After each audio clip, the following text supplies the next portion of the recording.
आपने अगर फ्लोरोक्विनोलोन्स में सिप्रोफ्लॉक्सासिन का फर्स्ट डोज लिया है तो आप ज़्यादा धूप में बाहर वक्त ना गुजारें, उससे आपको फोटो सेंसिटिविटी हो सकती है, स्किन इचिंग होने के चांसेस या स्किन रिएक्शन होने के चांसेस ज़्यादा होते हैं। Welcome back. आज मैं एक इम्पॉर्टेंट टॉपिक के साथ हाजिर हुआ हूँ। मेरा जो है 13 इयर्स का हॉस्पिटल रिलेटेड एक्सपीरियंस है। उनमें जो मेडिकेशंस प्रिस्क्राइब की जा रही होती है उनमें से आज जो मैंने टॉपिक सेलेक्ट किया है फ्लोरोक्विनोलोन्स।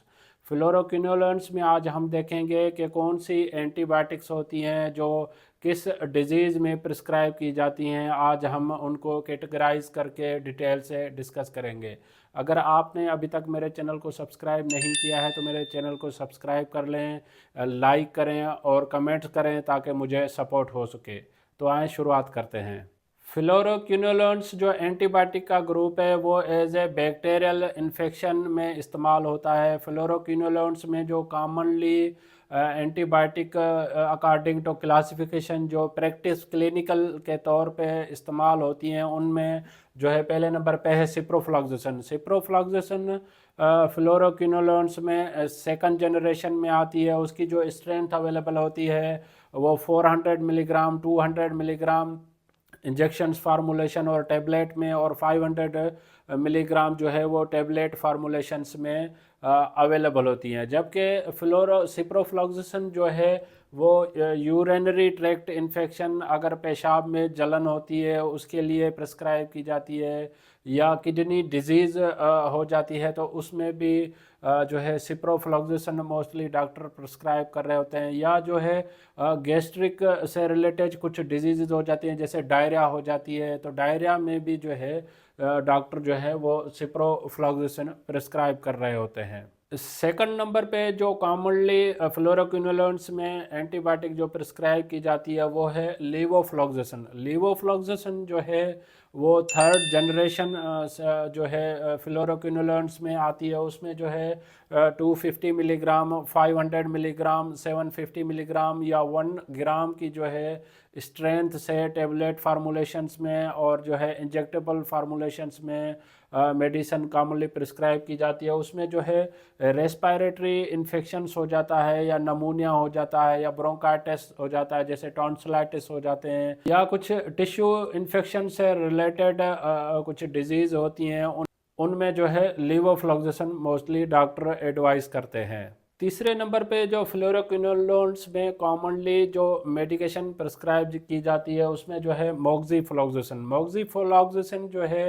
वो फोर्थ जनरेशन है। इसकी जो स्ट्रेंथ मार्केट में अवेलेबल होती है वो है 200 मिलीग्राम एंड 400 मिलीग्राम। ये जो है कैप्सूल्स में और इंजेक्शन फार्मूलेशंस में मोस्टली डॉक्टर जो है प्रिस्क्राइब करते हैं। ब्रॉड स्पेक्ट्रम एंटीबायोटिक्स में इसका इंक्लूड होती है, जिसमें जो है आप नमूनिया से रिलेटेड डिजीज़ होती है, या रेस्पिरेटरी ट्रैक्ट इन्फेक्शंस आरटीआई जिसे हम कहते हैं, उससे डिजीज़ अगर हो जाती है तो उसमें कॉमनली जो है वो डॉक्टर, अगर लीवो से फ़र्क नहीं पड़ता तो हम एज ए मोक्सीफ्लॉक्सासिन भी डॉक्टर एडवाइस कर रहे होते हैं। फ्लोरोक्विनोलोन्स किन कंडीशंस में प्रिस्क्राइब नहीं की जाती है, उसमें जो है प्रेगनेंसी में मोस्टली कंट्राइंडिकेटेड होती हैं, रिस्क बेनिफिट रेशो पे प्रिस्क्राइब की जा रही होती हैं, या ब्रीस्ट फीडिंग, कुछ मदर्स जो ब्रीस्ट फीडिंग पे बेबी को दे रही होती है उसमें भी जो है फ्लोरोक्विनोलोन्स अवॉइड की जा रही होती हैं, या चिल्ड्रंस जो बच्चे होते हैं 8 साल से कम उम्र में, उनमें जो है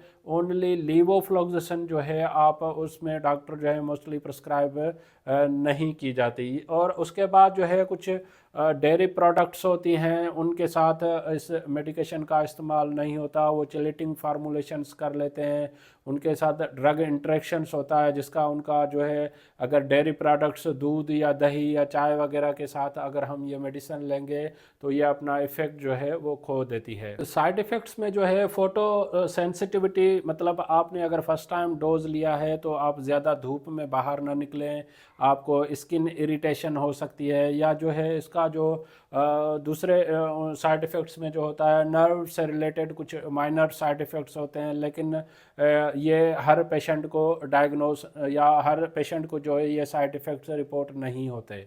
अब ये देखते हैं कि मैकेनिज़्म ऑफ एक्शन क्या है ये फ्लोरोक्विनोलोन्स काम कैसे करते हैं? वो क्या करते हैं कि बैक्टीरियल जो डीएनए गैरेज होता है उसको इनहिबिट करते हैं, और दूसरा टोपोआइसोमरेज 4 नंबर पे जो है उसको भी इनहिबिट करते हैं। ये दोनों जो है बैक्टीरियल डीएनए रेप्लिकेशंस के लिए इम्पॉर्टेंट होते हैं, जिसको ये जो है इनहिबिट करते हैं या ब्लॉक करते हैं, जिससे बैक्टीरियल ग्रोथ रुक जाती है।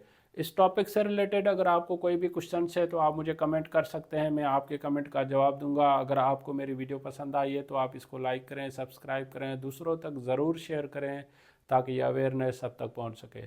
Thank you for watching daily drug info.